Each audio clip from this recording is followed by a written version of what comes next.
Colonel Henry I Kowalski was a San Franciscan defense attorney in the early 20th century.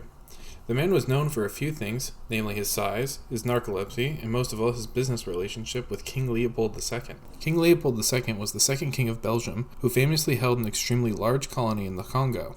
During his reign of his so-called Free Congo state, the sovereign of the Congo, what King Leopold II liked to call himself, used the native Congolese people as slave labor, prioritizing profit and efficiency. He worked the native people to death to further his ever-expanding wealth. But his story is one for another day. Now for Kowalski. Colonel Henry I Kowalski was never a colonel in the first place. He just thought the title made him sound more official. Kowalski was the son of Levi and Fanny Kowalski. In all honesty, I thought the name Fanny was a joke name or a nickname of some kind, like how the nickname for Richard is Dick, but I guess it's real. Funny as it is. Speaking of Fannies, Kowalski was well known for his weight. He was known to eat some great amounts of food, and to quote King Leopold's ghost, Kowalski's enormous neck cascaded over his collar. His voice had a husky wheeze, and when a San Francisco newspaper asked local luminaries for their favorite recipe one Christmas, Kowalski slyly submitted one for roast jowls. So at least he had a good sense of humor. Kowalski lived with narcolepsy and would uncontrollably fall asleep at random times. According to the book King Leopold's Ghost, a story of greed, terror, and heroism in the colonial Africa, Kowalski may have been able to control his narcolepsy, at least to some extent. Apparently, he would fall asleep during court proceedings at titular moments, only to break the chair that lay beneath him in a loud crack. This happened so frequently that he had a new chair custom built, made out of oak wood and fastened with iron bolts and reinforced with iron braces. On another occasion, while Kowalski was in a legal battle on the other end of the famous gunfighter Wyatt Earp threatened to shoot Kowalski. Earp was able to find Kowalski in a saloon and brought him into the back room. After pulling out his revolver, Kowalski suddenly fell asleep, apparently shocking Earp so much that he left in a huff and said, "What can you do with a man who goes to sleep just when you're about to kill him?" It was sometime after this that the colonel would meet King Leopold II. Kowalski was introduced through the Prince of Belgium and was offered a lucrative deal.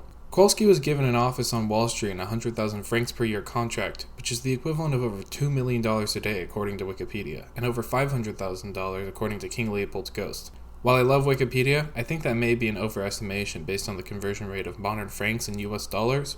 Plus, Adam Hochschild hasn't led me astray before, so I'll call it $500,000. Which isn't bad, it's $500,000. During Kowalski's contract, he wrote a brief addressed to the President of the United States in support of the Congo Free State, with a time-appropriate title. You see, for some reason, it seems that a lot of authors wrote extremely long-winded titles in the late 19th and early 20th century. Not that didn't happen before then, or after, but it does seem to happen a lot then. This one is titled, Brief of Henry I Kowalski of the New York Bar Attorney and Counselor to Leopold II, King of the Belgians and Sovereign of the Independent State of the Congo in matters touching his rights and possessions abroad in reply to the memorial presented to the President of the United States of America concerning affairs in the Congo State by the Congo Reform Association, supported by the British and Foreign Anti-Slavery Society and the Aborigines Protection Society, which, while apt, required me to breathe in 3 times before finishing it, and if I were president, would go straight into the trash for disrespecting my time even before opening it. Add a fucking period, there's one period in that entire... That's just bad grammar, baby. I read this entire document, and from what I've gathered, although unsurprisingly, Henry Kowalski writes in disdain of the Congolese people, which have been systematically enslaved and killed. This document offers near nothing as far as evidence to the contrary of his anti-Leopold opponents' arguments, and instead offers nothing but a well-spiced word soup. Brief of Henry I Kowalski of the New York Bar Attorney and Counselor to Leopold II, King of the Belgians and Sovereign of the Independent State of Congo in matters touching his rights and possessions abroad in the reply to the memorial presented to the President of the United States of America concerning affairs in the Congo State by the Congo Reform Association supported by the British and Foreign Anti-Slavery Society and the Aborigines Protection Society.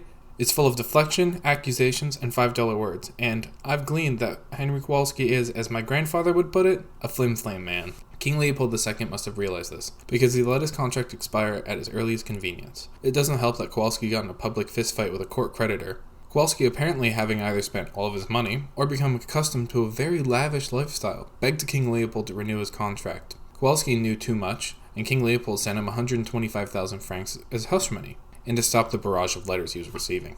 This was to no avail, as Kowalski had, most likely, sold his correspondence with King Leopold II and a plethora of information on the Congo to the New York press. This marks the end of his significant interactions with the sovereign of the Congo. He died only a few years later in 1914. It seems that this was such a quiet and insignificant death that I can't easily find an obituary for him, although I could have just been me being lazy. That's been yet another footnote of history.